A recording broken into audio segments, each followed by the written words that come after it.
No dia 16 de maio, cerca de 30 docentes estiveram presentes na Assembleia Geral dos Professores.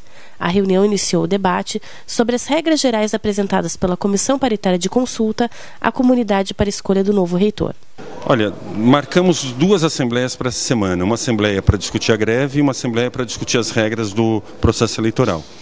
Separamos as assembleias para evitar que um tema influenciasse o outro. E nisso achamos acertada essa decisão. Agora, nos assustou muito o esvaziamento da Assembleia de hoje. Esperávamos uma Assembleia muito mais representativa, uma vez que o processo envolve a comunidade docente, ela vai ser afetada por essa decisão e era importante que ela participasse, nos ajudasse, né, no debate sobre as regras. Até criamos uma ampliação desse processo. A Assembleia de hoje não ser deliberativa, as pessoas apontam as suas considerações sobre o processo e depois termos uma Assembleia deliberativa que vai definir o posicionamento dos docentes quanto à questão das eleições. Na UFPR, o processo de consulta para a escolha do novo reitor acontecerá nos dias 21 e 22 de agosto deste ano.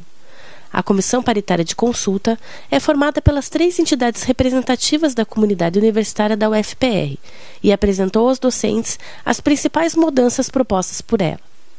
A primeira consiste na possibilidade da realização de 2 turnos, caso haja mais de 2 chapas inscritas.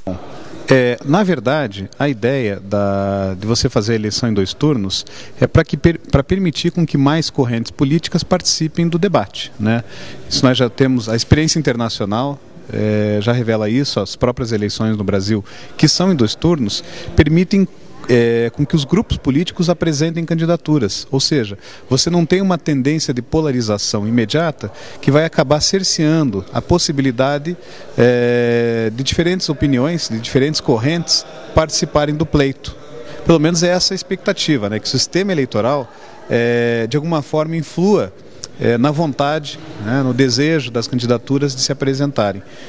Por que 2 dias de votação? Ora, esse foi um clamor das categorias em face da dificuldade, né, que algumas pessoas têm em estarem este ou aquele dia aqui na universidade. Com o objetivo de propiciar maior igualdade de condições na campanha dos candidatos, a Comissão Paritária de Consulta também propõe que os candidatos que ocupem cargos na administração da universidade se licenciem da função. A desincompatibilização consiste no licenciamento do cargo por parte dos candidatos com um intervalo de 30 dias antes da votação do primeiro turno. Exatamente neste caso, no dia 21 de julho. Visando principalmente garantir à comunidade que no exercício do cargo não haja qualquer tipo de uso ou da excessiva exposição de imagens do candidato, de modo a provocar um desequilíbrio nas condições de igualdade frente ao processo. A outra mudança é denominada de paridade qualificada. A nova fórmula proposta pela comissão altera o cálculo da contagem de votos. Então, a paridade qualificada é um modelo que já vem sendo usado em alguns setores da universidade. Ela busca equalizar as 3 categorias dentro da universidade. Então, tanto professores, quanto técnicos, quanto estudantes teriam um peso de 1/3, a categoria como um todo. Claro que dentro das categorias, o peso do voto dependeria do número de votantes, né? A gente tem um colégio de estudantes que é maior, então o peso ainda ficaria um pouco menor. Mas a ideia é tentar equalizar as categorias em si.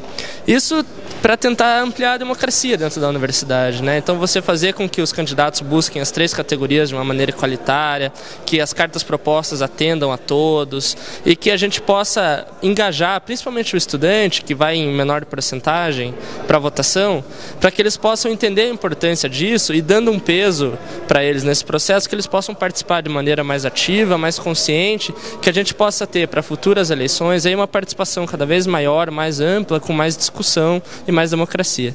Olha, o principal cuidado, né, é que a paridade qualificada ela não vai se dar de qualquer jeito. Ou seja, é necessário que as categorias atinjam um percentual, um patamar mínimo de comparecimento para que a paridade qualificada valha integralmente, ou seja, para que cada categoria tenha de fato 1/3 do peso da votação.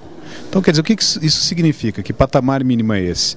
Nós estabelecemos que pelo menos 25% dos integrantes, né, dos votantes daquela categoria devem comparecer né, para que a categoria tenha 1/3 de votação. Caso não se atinja, né, esse patamar de 25%,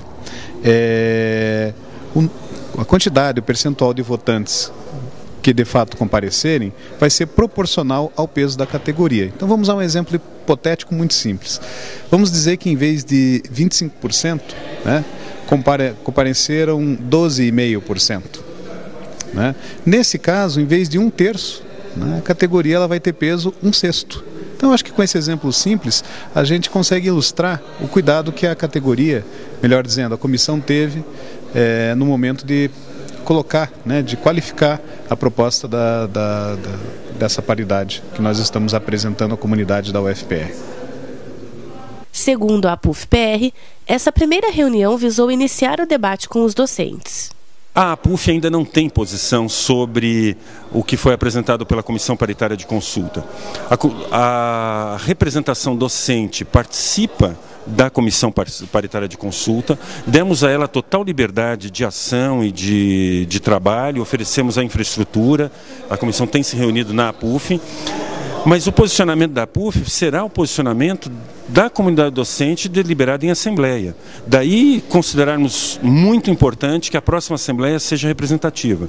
Assumimos um compromisso perante os docentes presentes hoje de que faremos ampla divulgação, pedimos à comissão que detalhe de maneira clara o que ela propõe efetivamente para o processo, divulgaremos isso antes da próxima Assembleia de forma massiva e esperamos então que a próxima Assembleia seja representativa e o que sair dessa Assembleia, isso sim será definitivamente o posicionamento da APUF.